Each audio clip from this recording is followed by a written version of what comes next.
ఛా, ఈ ప్లాన్ కూడా మిస్ అయింది. అయినా ఏంటంటే మీరు ఎందుకలా వెంటనే పైకి లేచారు? లేవడమేంటే, అది గుద్దిన గుద్దులకి పైకి పోయేదాన్ని. ఏం చేయమంటావ్? ఇప్పుడిది నా కొడుకుని తీసుకుని హనీమూన్కి వెళ్ళింది. దారిలో ఖచ్చితంగా వాడి మనసును మార్చేస్తుంది. మీరేం టెన్షన్ పడకండి ఆంటీ. ఈ ప్లాన్ ఫెయిల్ అయినంత మాత్రాన ఆ పల్లవి సక్సెస్ అయినట్టు కాదు. హనీమూన్కి బయలుదేరిన పల్లవికి చుక్కలు మేం చూపిస్తాం కదా. అంటే ఏం చేద్దాం అనుకుంటున్నావు?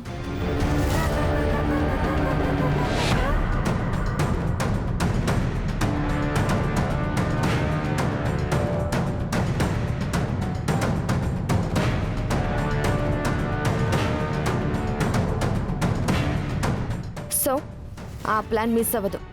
మీరు టెన్షన్ పడకండి.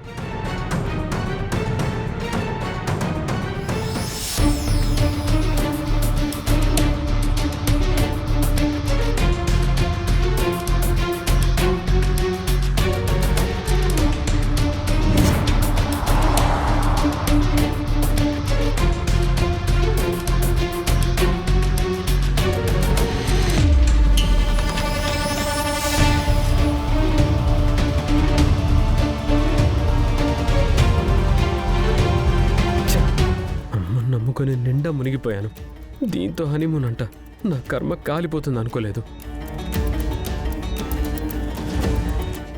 ఏంటండి, ఏదో చలి జ్వరం వచ్చిన కుక్కపిల్లలా ఎందుకలా ముడుచుకొని కూర్చుంటున్నారు? ఇలా దగ్గరికి రండి. ఎందుకేంటి? మనం ఏమైనా తీర్థయాత్రలకు వెళ్తున్నామా? హనీమూన్కి వెళ్తున్నాం. చెప్పవే, అందరికి టంకేసి చెప్పు. మేడం గారు చెప్పడం ఎందుకు సార్? మనం వెళ్తున్న రూటు, కారు డెకరేషన్, అసలు మిమ్మల్ని చూస్తే అసలు ఎవరైనా హనీమూన్ కప్పులే అనుకుంటారు. భగవంతుడా, ఏదో ఒకటి చేయి స్వామి. దీంతో కలిసి ట్రావెల్ చేసిన ఆ యవ్వనం ఏట్లోనూ జీవితం గోదాట్లోనూ కలిసిపోకుండా చూడు స్వామి. ఈ హనీమూన్ ట్రిప్ జరగకూడదు. మేమిద్దరం క్లోజ్ అవ్వకూడదు. ఓ డిస్టర్బెన్స్ని క్రియేట్ చేయడానికి ఎవరినైనా చూపించు స్వామి. ఎట్టి పరిస్థితుల్లోనూ ఆ పల్లవి చరణ్కి దగ్గర అవ్వడానికి వీల్లేదు. వాళ్ళని డిస్టర్బ్ చేయడానికే కదా మనం వెళ్తుంది. కానీ ఈ సెటప్ అంతా ఎందుకు? అక్కడికి వెళ్ళిన తర్వాత ప్రతి క్షణం గండల్లాగే ఉంటుంది. ఏం జరుగుతుందో దానికి అర్థం కాకూడదు. ఎవరి వల్ల జరుగుతుందో దానికి తెలియకూడదు. అసలు దీనంతటికీ కారణం మనమన్న విషయం దానికి డౌట్ రాకూడదు. అందుకే ఈ సెటప్.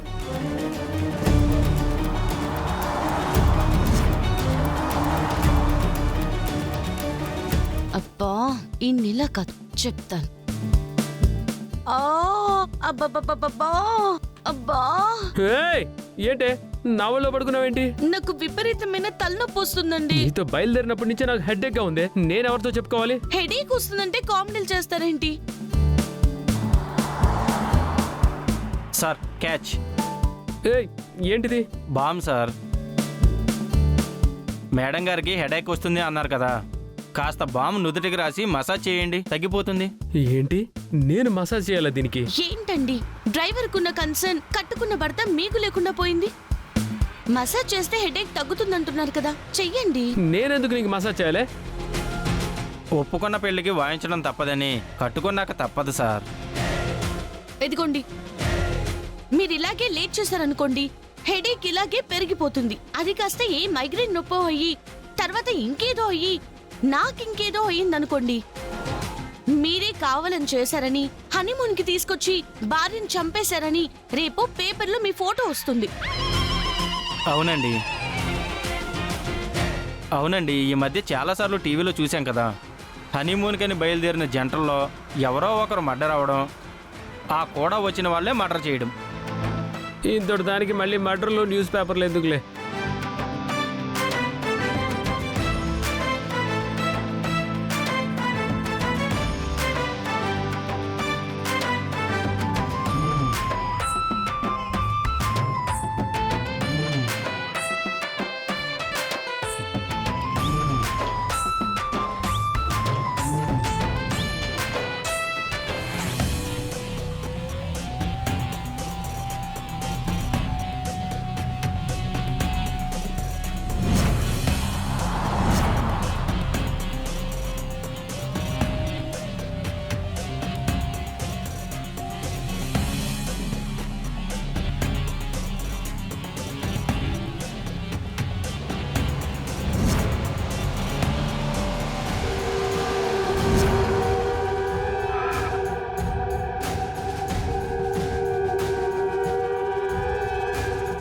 ఏమైందన్నా?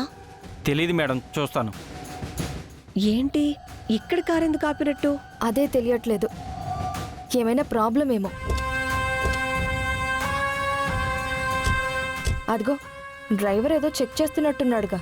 కార్ ఏదో ట్రబుల్ ఇచ్చి ఉంటుంది.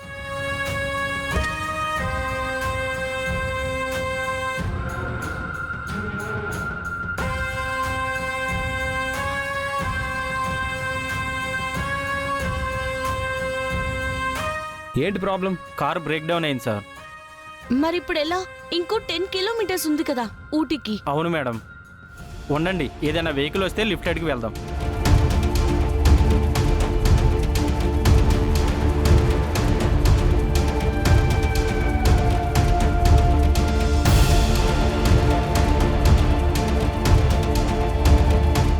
అదిగో అక్కడ ఎవరిదో కారు ఆగుంది.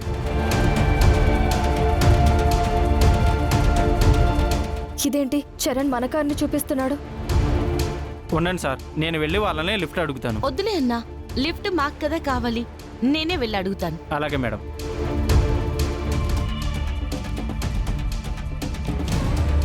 అక్షిత, పల్లవి వస్తుందేంటి? కొంపదీసి తనని మనం ఫాలో చేస్తున్నామని తెలిసిపోయిందా? అందుకే వస్తుందా? ఏ తనకెలా తెలుస్తుంది? మనం ముసుగేసుకున్నాం కదా. అదిగో దగ్గరకు వచ్చేస్తుంది. నువ్వు టెన్షన్ పడుకో. టెన్షన్ పడితే ముందే దొరికిపోతాం.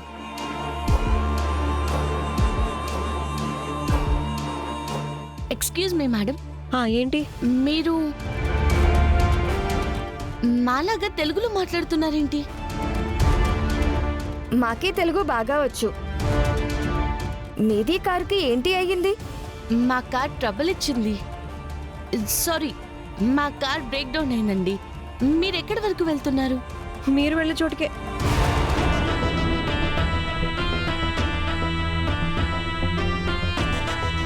ఏంటి? అదే, ఇది రూటు ఊటీకి పోతుంది కదా. మీరు ఊటీకే అనుకుంటా కదా. మాది ఊటీకే పోతుంది. అవునా? మేము అక్కడికి వెళ్ళాలండి. కొంచెం లిఫ్ట్ ఇస్తారా? నై లిఫ్ట్ గిఫ్ట్ కుదరదు. ప్లీజ్ అండి. సరే, మీది హస్బెండ్ ని కూడా పిలిచి ఎక్కమనండి. ఏమండి, ఇలా రండి. వీళ్ళెవరూ మంచోళ్ళలో ఉన్నారు. అడగగానే లిఫ్ట్ ఇస్తానంటున్నారు. సార్, నేను కూడా మీతో వచ్చి సిటీలో దిగిపోతాను సార్. మెకానిక్ని తెచ్చుకోవాలి కదా. సరే, లగేజ్ తీసుకుని రా. Okay sir.